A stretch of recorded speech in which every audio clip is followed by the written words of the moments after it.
నాకు చెప్పండి, మళ్ళీ నేను వస్తా.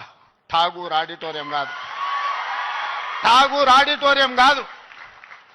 మా బీసీ గారికి, మా పోలీస్ సిబ్బందికి చెప్తున్నా, ఆ ఎల్ల నేను వచ్చిన రోజు క్యాంపస్ లోపల ఒక్క పోలీసు కూడా పెట్టకండి. ఏ విద్యార్థులు ఏ నిరసన అయినా తెలపనియండి, నిరసన తెలిపే స్వేచ్ఛ కూడా వాళ్ళకి ఇద్దాం.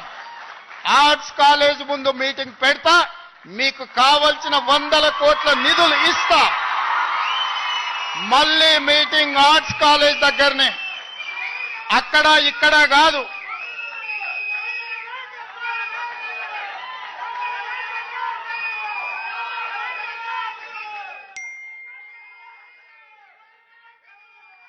ఆర్ట్స్ కాలేజ్కి వచ్చిన రోజు డీజీపీ గారికి, సిటీ కమిషనర్ గారికి నేను ఆదేశాలు ఇస్తున్నా, ఒక్క పోలీస్ కూడా క్యాంపస్ లోపల ఉండొద్దు, నేను వస్తా.